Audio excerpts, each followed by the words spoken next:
আপনি মনে করেন আপনি নিজের জীবনটা নিজেই চালাচ্ছেন। বাস্তবটা হলো আপনার শরীরের ভেতরে থাকা কিছু রাসায়নিক প্রতিদিন ঠিক করে দেয়।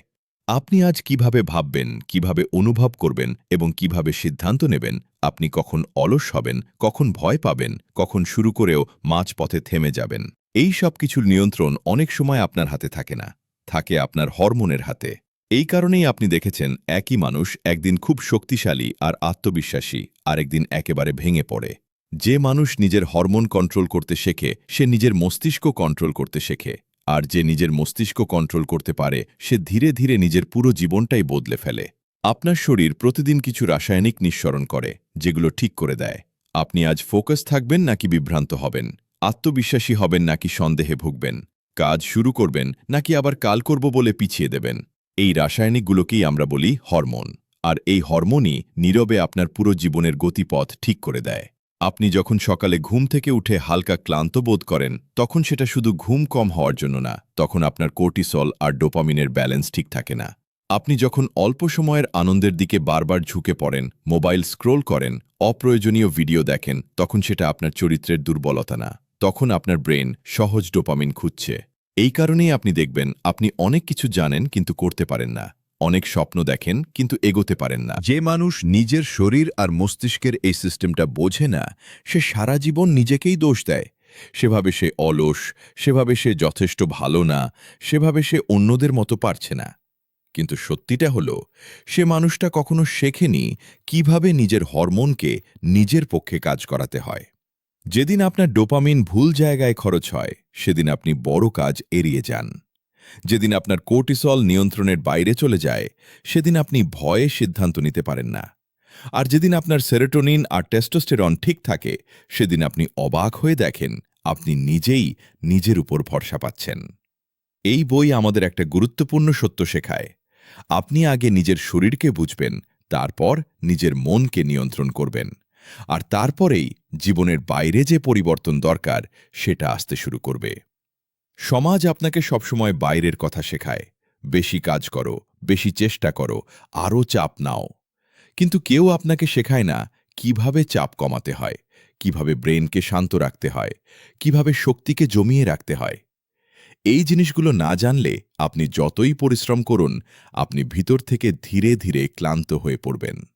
আপনি যদি লক্ষ্য করেন যেসব মানুষ সত্যিকারের শক্তিশালী, তারা সবসময় দৌড়ায় না, তারা জানে কখন থামতে হয়, কখন বিশ্রাম নিতে হয়, কখন চাপ নিতে হয় আর কখন ছেড়ে দিতে হয়। তারা হরমোনের বিরুদ্ধে লড়াই করে না, তারা হরমোনকে ব্যবহার করে। এই পার্থক্যটাই সাধারণ মানুষ আর শক্তিশালী মানুষের মধ্যে ব্যবধান তৈরি করে। আপনি হয়তো লক্ষ্য করেছেন কখনো কখনো আপনি হঠাৎ খুব উৎসাহী হয়ে যান, মনে হয় এবার সব বদলে ফেলবেন, কিন্তু কয়েকদিন না যেতেই সেই আগুনটা নিভে যায়। তখন আপনি নিজেকে প্রশ্ন করেন, আমি কি আসলেই দুর্বল, নাকি আমার ভেতরে কোনো সমস্যা আছে? সত্যিটা হলো, এই ওঠানামা আপনার চরিত্রের সমস্যা না, এটা আপনার হরমোনের ওঠানামা। আপনার শরীর সবসময় একই অবস্থায় থাকে না, আর সেই পরিবর্তনের সাথে সাথে আপনার চিন্তা, অনুভূতি আর সিদ্ধান্ত বদলে যায়। আপনি যখন দীর্ঘ সময় অনিশ্চয়তায় থাকেন, তখন আপনার কোর্টিসল ধীরে ধীরে বাড়তে থাকে। বাইরে থেকে আপনি স্বাভাবিক দেখালেও ভেতরে ভেতরে আপনার ব্রেন সবসময় বিপদের সিগন্যাল পেতে থাকে।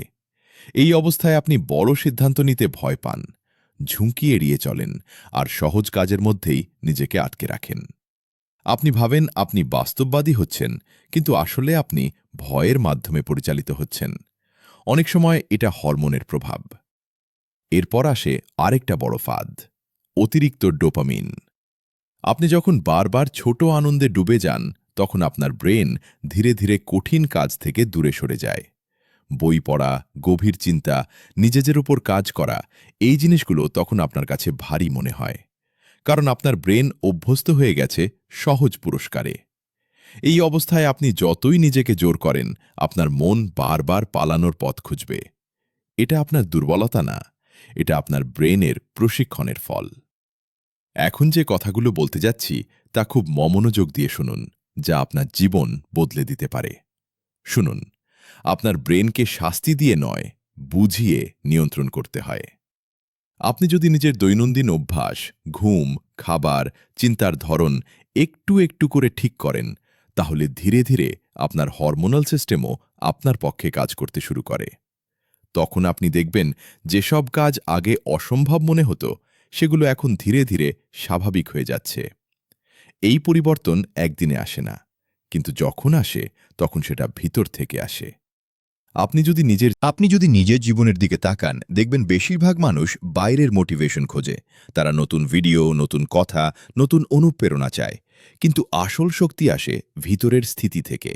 যে মানুষ নিজের ভিতরটা স্থির রাখতে পারে, সে মানুষ বাইরের পরিস্থিতি যাই হোক না কেন ভেঙে পড়ে না।